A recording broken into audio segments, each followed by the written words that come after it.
Jake from Atlanta, Georgia, who's a sophomore safety, says, I've had 2 concussions in the last year. Ever since the last one, my coaches have been easing me back in, but my parents are starting to worry about my future. Still love football, and I feel like I'm finally getting my speed and instincts back. But in the back of my mind, I keep wondering if the next hit could end everything. I feel like the concussions are holding me back mentally more than physically. I feel like I'm going to have to make a choice between a potential brain injury or the sport I love. Wow, yeah, you see this in a lot of players, not even just players, just athletes in general, who get an injury and you see them.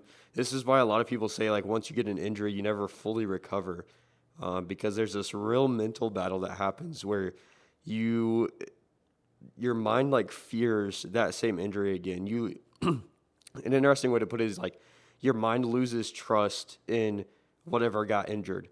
And so I say this all the time. I've suffered some really bad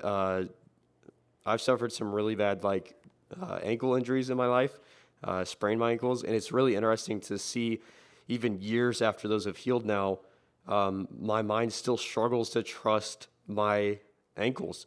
In fact, today I was playing football, literally today, and I went up for a one-handed catch.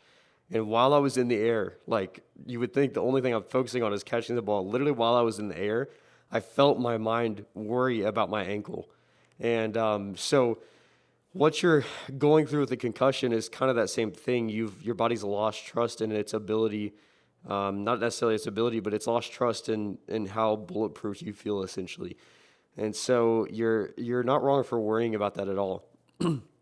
As far as your parents being concerned, I think that's a very natural thing to occur. I mean, these are people that love and care about you and want the best for you, and it's definitely scary from probably a parental standpoint to see your kid go through multiple head injuries, especially worst case scenario, those can turn out really bad for you long term. And so I think their concern for you is really healthy. Without knowing like the rest of the dynamic, I can't really speak into that. But I think it's really healthy. But I think it's a lot of just knowing yourself.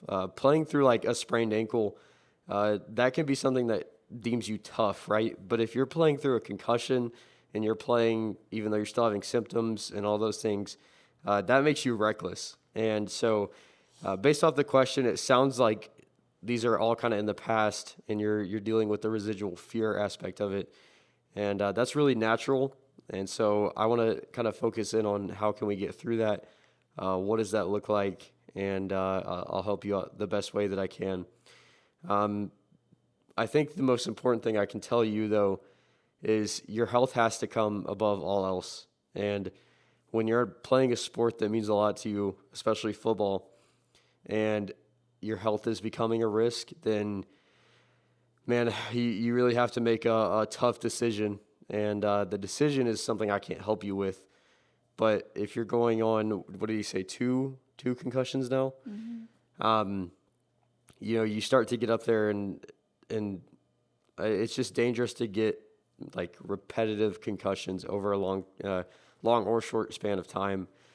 And so you really need to start asking yourself some questions. I think depending on your level, if you're in high school, right, and you're playing football as something that's just fun to you, and you're finding yourself getting concussions multiple times, and football is in a long-term career for you, then it may be time to hang up the cleats. And I hate to say that. That's something I would not want to do, something I would hate to recommend to somebody. But at the very least, at the very minimum, baseline is you have to protect your health.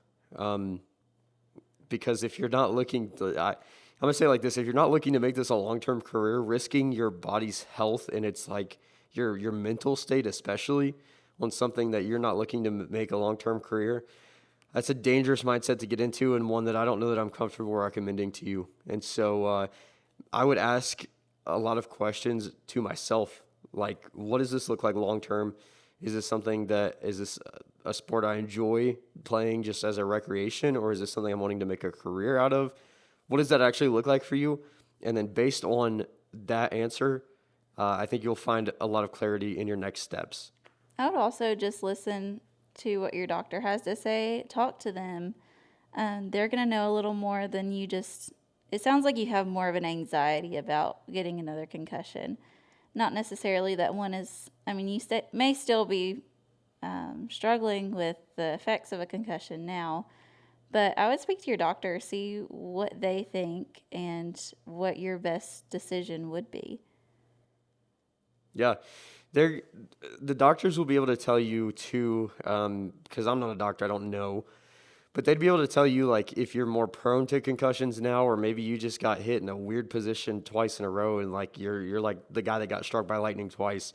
That is, I don't know. I can't tell you that based off of just where my knowledge, but they would be able to tell you and probably give you a little bit of either encouragement or validation, and like, yeah, you probably should be playing careful, or you probably, you have room to not play reckless, but you shouldn't be fearing this every time. It shouldn't be holding you back.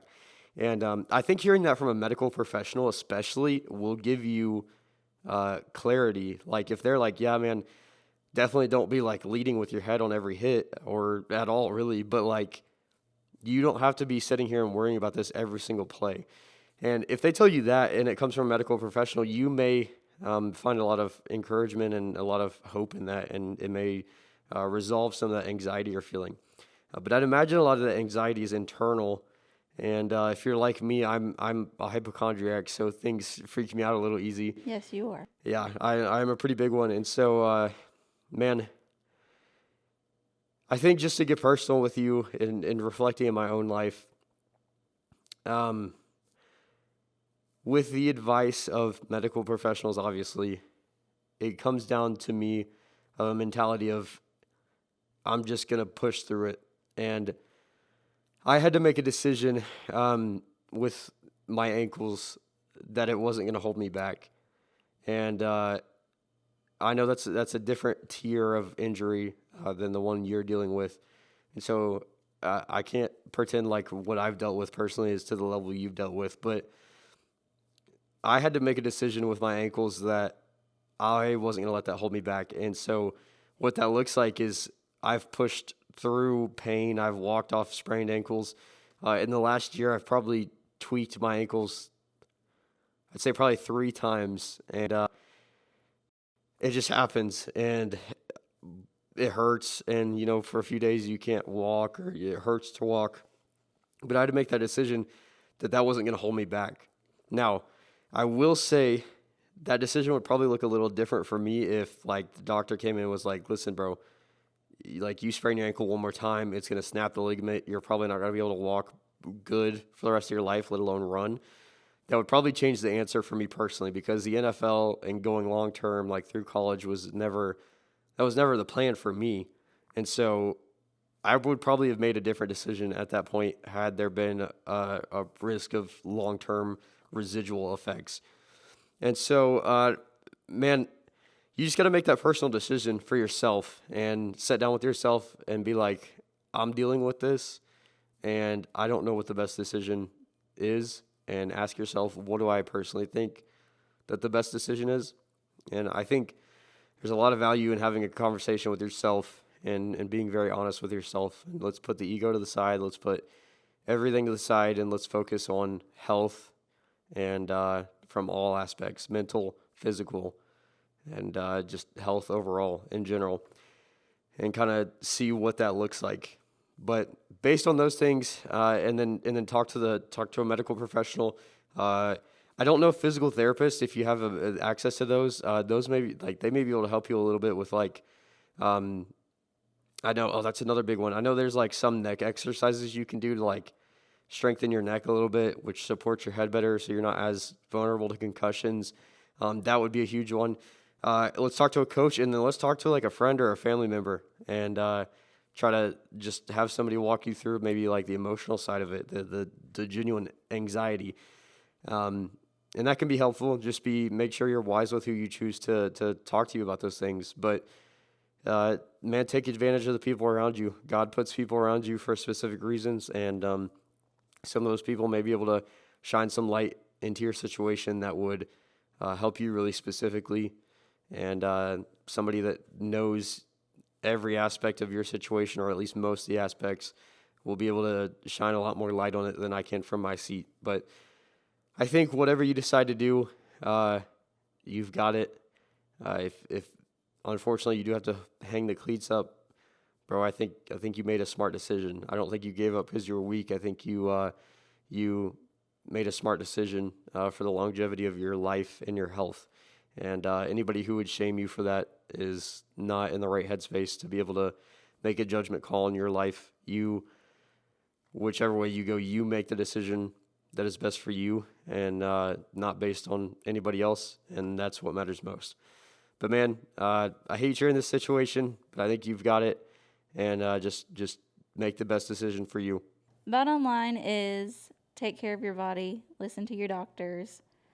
They'll be the ones that can give you the best advice in this situation. You've got it, bro. I believe in you.